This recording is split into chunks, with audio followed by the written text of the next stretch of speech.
ఇదే ప్రధాన వార్త. ఈసారైనా భరోసా ఇచ్చిన యాసంగి రెండెకరాలకే పరిమితం చేసిన సర్కారు. నిధుల విడుదల ప్రకటనకే పరిమితమైన పాలకులు. రైతులకు పూర్తిస్థాయి అందని ఆర్థిక సహాయం. వానాకాలం పెట్టుబడి అన్నదాతలు మొదలైన ఆందోళన.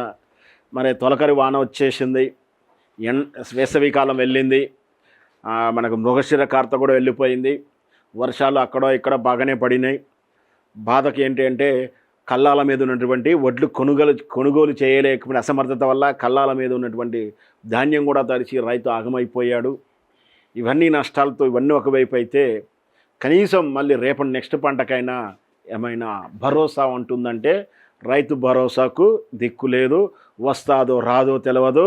కేసీఆర్ రైతు 3 పంటలు పండిస్తే 2 పంటలకు ఇస్తున్నాం, మళ్ళీ ఆ ఒక్క పంటకు ఎవడివ్వాలని చెప్పి నిలదీసినటువంటి రేవంత్ రెడ్డి గారు, మరే మీరు 3 పంటలు కాదు కదా, అసలు సరిగ్గా పంటకే ఇవ్వట్లేరు కదా, పూర్తిగా కాదు కదా, అసలు రైతు అనేవానికి అన్ని ఎకరాలకు కూడా రావట్లేదు కదా, 1 ఎకరానికి 2 ఎకరాలకు పరిమితం చేసి చిన్నకారు రైతులకే పరిమితం అని చెప్పి మీరు చేస్తున్నటువంటి ఈ పథకంలో లబ్ధిదారులు ఎంతమంది ఉన్నారు?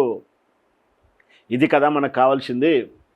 రాష్ట్రంలో వానాకాలంలో సాగు పనులు ఊపందుకుంటున్న తరుణంలో రైతు భరోసా పెట్టుబడి లేదు.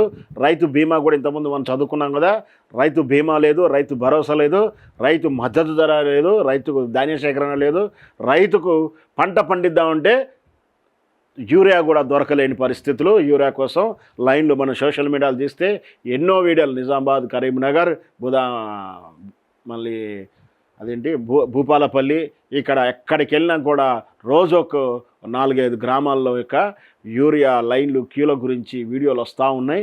రాని వీడియో అంటే వైరల్ కాని వీడియోలు ఎన్ని ఉన్నాయో కూడా ఆలోచించుకోవాల్సిన పరిస్థితి. సాయంపై అన్నదాతలు తీవ్ర ఆందోళన వ్యక్తమవుతుంది. ప్రస్తుతం ప్రభుత్వ అధికారంలోకి వచ్చిన నాటి నుంచే ఇప్పటికి 3 సార్లు నిధులు పూర్తిగా ఎగ్గొట్టడమే కాకుండా 2 సార్లు అరకొరగా ఇచ్చి రైతులకు శటగోపురం పెట్టింది. గత యాసంగిలో కేవలం 2 ఎకరాలకే పరిమితం చేసి 1 ఎకరానికి 1 సభ చొప్పున ప్రకటనకే ప్రాధాన్యత ఇచ్చిన సర్కార్ ఇప్పుడు వానాకాలం నిధులను జూన్ నెలాఖరులోగా ఒకే విడతలో అందరికీ జమ చేస్తామని చెప్తుంది. గత అనుభవాల నేపథ్యంలో ప్రభుత్వ తాజా ప్రకటనపై నమ్మకం కలగక ఈసారైన పెట్టుబడి సాయం సకాలం అందుతుందో లేదో అని రాష్ట్ర ప్రభుత్వం రైతాంగం కొట్టుమిట్టాడుతుంది. తెలంగాణ రైతాంగం ప్రజలారా, మీరు ఎంత పొరపాటు చేశారో ఇప్పటికైనా అర్థమైందా? లేని అపోహలు, అత్యాశకు పోయి చెప్పుడు మాటలు విని ఏం జరిగిందో దాని ఫలితం ఏముందో అంటే బంగారం లాంటి తినే పళ్ళెంలో ఎవరో ఉయ్యలేదు, మీరే వేసుకున్నారు. చెట్టు కింద మీ వ్యవసాయ బావి దగ్గర చెట్టు కింద రుమాలేసుకొని పండుకుంటే టక్కున టింగున మెసేజ్లు వచ్చి హ్యాపీగా మీ అంతలా మీరు ఆడ కూర్చున్న మీ కళ్ళం దగ్గరికి వాహనాలు వచ్చి పంట కొనుగోలు చేసినటువంటి రోజులని కాదనుకొని పేలం మించి దిగి పొయ్యిలబడ్డారు. కర్మ మీది మీకు కర్మానుసారం చెప్పుడు మాటలు వింటే ఏం జరగాలను అది జరుగుతుంది, అత్యాశకు పోతే ఏం జరగాలను అది జరుగుతుంది. 60-70 ఏండ్ల గోసపడి పడక మనకు 4 ఏళ్ళు 5 ఏళ్ళు మంచి పంటలు ర్యాంక్ అంటే మొదటి 3-4 ఏళ్ళు దానికి సంకల్పం చేసుకున్నాం. ఆ తర్వాత వరుసగా 5-6 పంటలు పండించుకునేసరికి కళ్ళు నెత్తికెక్కాయా? మరే ఎన్నడూ చూడని డబ్బులు చూస్తారికే మీలో మతి భ్రమించిందా? ఏం జరిగిందో కానీ మీరు వెంటనే చెప్పుడు మాటలు విని మీరు అత్యాశకు పోయి ఏం జరిగిందో చూశారు కదా. మళ్ళీ ఇంకొకసారి తప్పు జరిగితే మిమ్మల్ని క్షమించడానికి సమాజం ఊరుకోదు. ఇదే ప్రధాన వార్త. ఈసారైనా భరోసా ఇచ్చిన యాసంగి 2 ఎకరాలకే పరిమితం చేసిన సర్కారు. నిధుల విడుదల ప్రకటనకే పరిమితమైన పాలకులు. రైతులకు పూర్తిస్థాయి అందని ఆర్థిక సహాయం. వానాకాలం పెట్టుబడి అన్నదాతలు మొదలైన ఆందోళన. మరి తొలకరి వాన వచ్చేసింది, వేసవికాలం వెళ్ళింది, మనకు మృగశిర కార్త కూడా వెళ్ళిపోయింది. వర్షాలు అక్కడో ఇక్కడ బాగానే పడినాయి. బాధకి ఏంటి అంటే కల్లాల మీద ఉన్నటువంటి వడ్లు కొనుగోలు చేయలేకపోయిన అసమర్థత వల్ల కల్లాల మీద ఉన్నటువంటి ధాన్యం కూడా తడిచి రైతు ఆగమైపోయాడు. ఇవన్నీ నష్టాలతో ఇవన్నీ ఒకవైపు అయితే కనీసం మళ్ళీ రేపటి నెక్స్ట్ పంటకైనా ఏమైనా భరోసా ఉంటుందంటే రైతు భరోసాకు దిక్కు లేదు. వస్తాదో రాదో తెలియదు.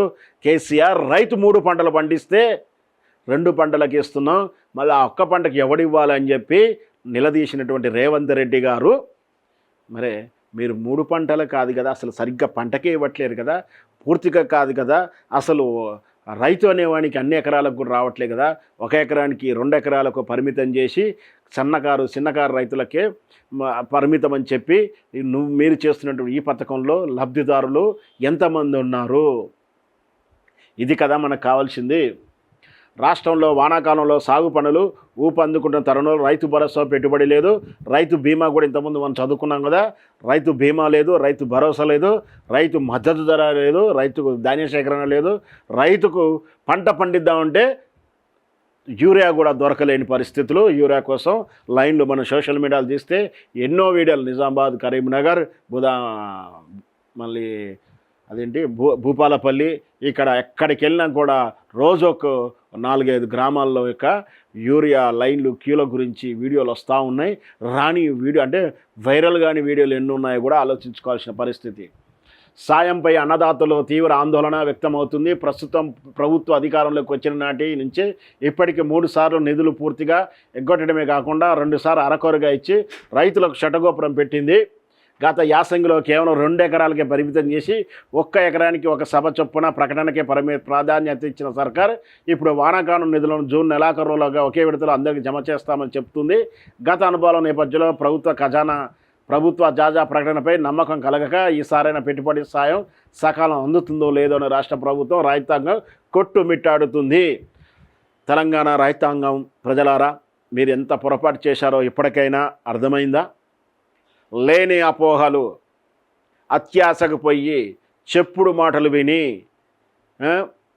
ఏం జరిగిందో దాని ఫలితం ఏముందో అంటే బంగారం లాంటి తినే పళ్ళెంలో ఎవరో ఉయ్యలేదు, మీరే వేసుకున్నారు.